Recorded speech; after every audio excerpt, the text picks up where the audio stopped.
Welcome back to Consider This. Melisa and Sharaad here on the show tonight. We're talking about how to increase the productivity of the retail and F&B industries. And joining us on the show is Deric Yeo, the champion for the retail and F&B productivity nexus for the Malaysian Productivity Corporation. Deric, you mentioned a little bit earlier that the frontline services often have to deal with a lot of stress because they're dealing with customers. And I'm just wondering how that's evolved over the years. Are customer expectations higher now for retail and F&B services? Definitely it has become higher because previously when we talk about customer complaints or customer feedback, we put it a positive way, customer feedbacks. You can actually go to the shop and tell them that I have this feedback, or you can just email them, or you can give them a call. But today, in today's world, you can do this kind of feedback, so-called feedbacks, in a lot of other platforms. You can tweet, you can put it on Facebook, you can put it on Instagram, then it goes viral. And it shames the owners and And sometimes they don't even tell the business directly. Right. So these are the challenge that the stress level that everyone is having. So there must be a platform that you have to uniformity kind of platform that businesses can actually track. Perhaps today, Melisa, you are talking to the business owners about your feedback in Facebook, but the next moment you prefer to call them. But they actually treat you as two different cases because there's no linkage to this kind of complaint. So moving forward, this kind of digitalization will actually helps to ease this kind of multi-channels kind of. So are you thinking, for instance, like every business has a Facebook page and then you complain on that Facebook page? Because it's so easy right now to have a bad customer experience. You have a meal and the waiter was rude and you're tweeting out to the whole world, right? So. Is it logical to expect one channel of, or to go to a specific business channel when it comes to feedback? What I meant is actually there is actually different types of platform that the businesses can use. One of it is actually to build their own an applications for the business, where you can actually link all your social media into that application. For example, in our group, in Manhattan Fish Market, for example, we have apps called Bite and Bites. So this actually gives us the platform to actually link our social media, all the feedback into one, and then these people actually become our members. So this kind of platform is good, beneficial for the small and medium kind of chain, and also the single unique kind of shops. So the Productivity Nexus actually, this retail Productivity Nexus actually hopes to initiate efforts like these that has been there in the industry, but it's been used only for a certain group or certain company to be able to use for other people, other businesses as well. So this is our actually plan moving forward to help other initiative, the initiative for other businesses as well. I guess one of the things that we need to kind of clarify in our minds is the difference between, say, improving customer experience or the quality of the services and products out there in the F&B and retail segment of the economy, and the question of productivity. What does productivity actually mean when we talk about F&B and we talk about retail? When you talk about retail, for example, if you talk about online and offline, today, if you talk about you are going to buy something from Uniqlo or Zara, for example, you can actually browse it on the internet first, right, from the website. But when you plan to buy it or to own it, you don't want it to be delivered to you, you want to try it first, you have to go to the shop. So it's actually a seamless experience that customer is expecting. So if you already found it online, you expect that to be able to find it in the store as well. So you want to have the same kind of information provided in the store as well as what you have seen in the online.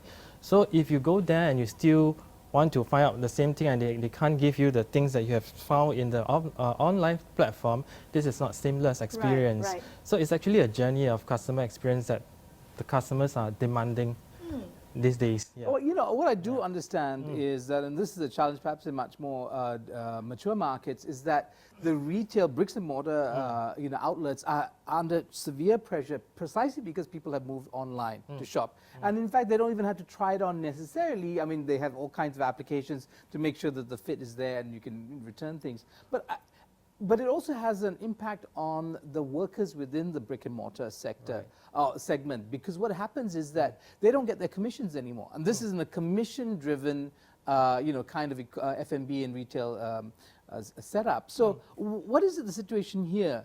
You know, when you improve your online, you might actually hurt your brick and mortar.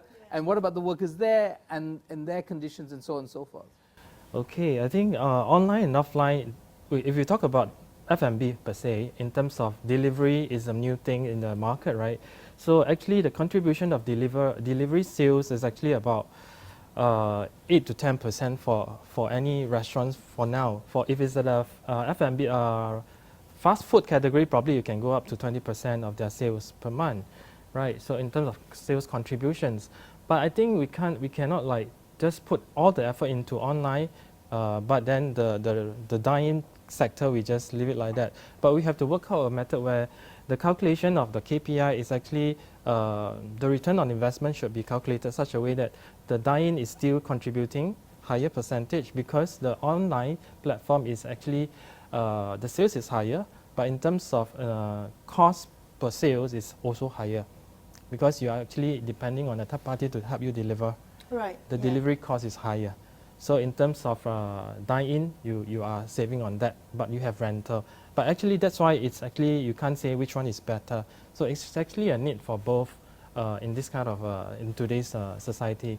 There's also a lot to do with branding, right? Because consumers who order food online or delivery services know of the brick and mortar restaurants. They've been there before and they've tried the menu, and that's where it comes from, rather than, I guess, discovery, just using an online app, for instance. I want to come back and talk to you a little bit about that retail side of things. When you said, you know, there's an online shopping experience and then there's the brick and mortar shopping experience, you go there to try things on and it's not seamless. Currently, Malaysia, we're not seamless yet, right? We are not. Okay, so what does it take for it to become seamless? Of course, this is all part of the digitization, but there's also a lot of the technology talking to each other, and I've noticed that as a person who shops online quite a lot, I go maybe too much. Maybe too much. You're right. I do have a weakness, but when I go into the brick and mortar shops, it's almost always I can't find sizes, or I don't see the things that I see online. How do shops or how do retail services deal with that? Right, I think under the Productivity Nexus for retail and F&B, one of the initiatives that we have launched is actually with Sangheng, the Sangheng Group, the electrical Sangheng Group. They have actually launched a Sandwave platform. It's actually an e-commerce platform that actually encompasses all these. It's actually meant for retail, not for F&B yet.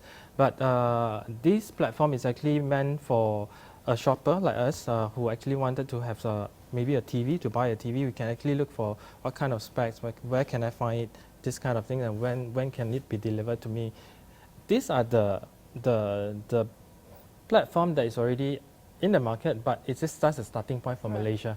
Okay. So for Malaysia, if you talk about fashion again, if it's in US or UK, you can actually, like what you say, there's a mirror, right? You can actually stand in front of a mirror, you can actually see and then touch the screen that what kind of different costume you can put it on you. Like AI technology, correct, AI. for we are not there up. yet. We are not there yet, but I think we will be there soon. So, so having said that, the human touch is still needed here. No matter how you digitalize that, we still need to have human services. But how do we uplift the services there?